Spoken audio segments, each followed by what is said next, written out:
Hi everyone. I'd like to share some of my thoughts with you as regards to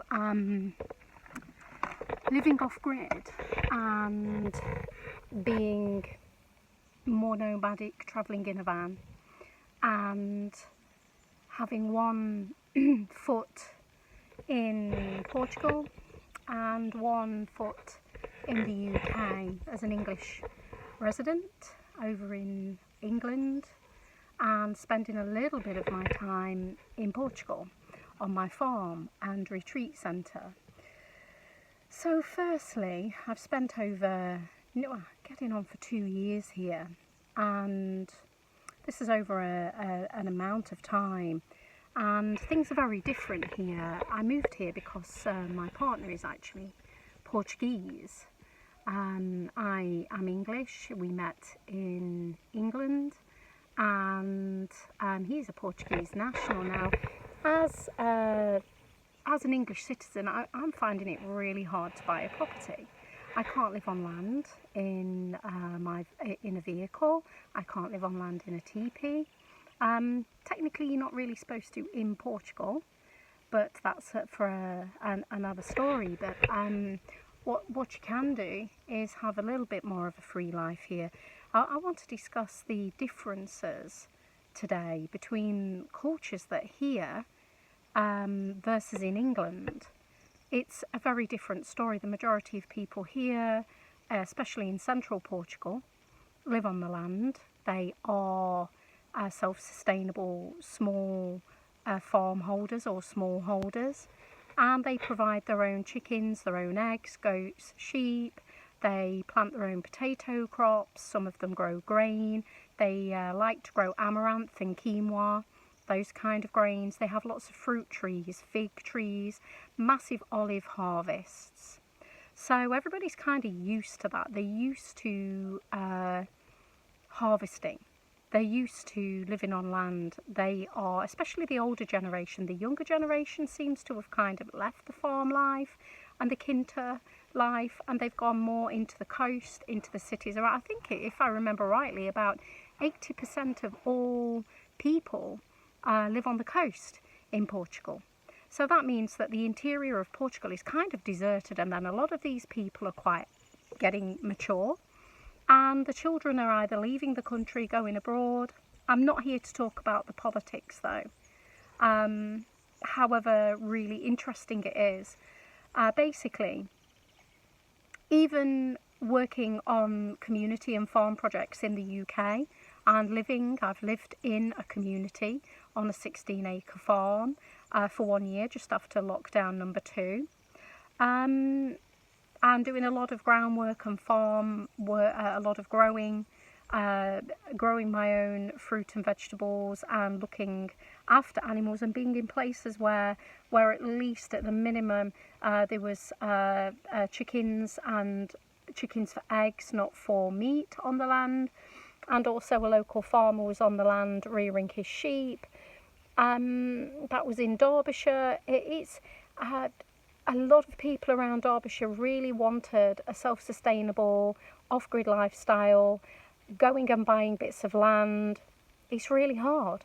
Unless you buy a farmhouse and split it, the chances are pretty much near on impossible to do this in the UK. There may be exceptions. There may be people that may be doing it subversively, but legally, it's not really something that can or is easy to do, to just have a tent or a small structure, a tiny home, and be self-sufficient. That right was taken off of us. There's lots of history on that. I could delve and go into that. There's books that you can read on that. But the differences between Portugal and England is that you come over here and it's a given. It's just something that everybody does. Or the majority of people do, whereas in England it kind of is slowly beginning to restart again. I think this may have come from the fact that my family generation, I remember my grandmother planting and growing food, and she had My great-grandmother had pigs and chickens. My grandfather had pigeons and used to keep pigeons and poultry. And they all grew. Not my mother's generation, my grandmother's generation, it began to tail off, and then my great-grandmother and great-grandfather, they had the small holdings. So over 3 generations it's been phased out, and we've been put into large towns and cities, and we've had the right of growing food and food autonomy taken away from us, and we've been given only really in its place food fascism, where everything's given to us by supermarkets, when our connection with food and growing is broken, and our connection with the land and the medicinal properties of plants has been taken away. So me right now here, my generation, it's all kind of in a wheel, in a cycle. It's all coming back. We're bringing it back. I have had to come to Portugal in order to afford land. I've had to come to a different country because I cannot afford land with a legal house in England. I barely afforded one in Portugal, but it was more affordable. That again opens up a whole debate on immigration, which we will push to one side and leave, because I cannot afford that potentially because of immigration happening in England, where local nationals cannot afford houses. So it's kind of a really big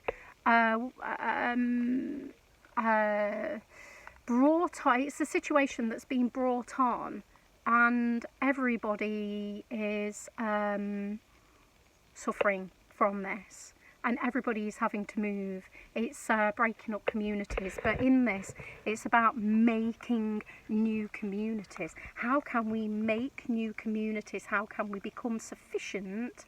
How can we provide for ourselves? How can we reconnect with the land? How can we move forward? It's not a new paradigm, it's been here forever. We're just remembering it. It's not new, it's not anything, it's not nothing. It's everything is all rolled into one, and it's just a cyclical cycle. The cyclical cycle is all about remembering and coming back to empowering ourselves again with food and land, and how can we do that? I hope you've enjoyed this rant. It wasn't just an improvised talk. I love to share my thoughts, and I'm hoping that I will share more of these thoughts with you. Please like my video in the comments. Please feel free to share my video. Feel free to enjoy and come and visit me at my project in Portugal. If you are a mature person that wants to get your hands dirty and you want to make a difference in the world, that is something that we are working towards. I'm also involved in projects in the UK as well, and you may see me in the UK. I would also, so please leave your experiences in the comments, how you feel about this situation of food autonomy, your ancestry, and your journey. I would love to hear from you, and thank you very much for listening. Bye.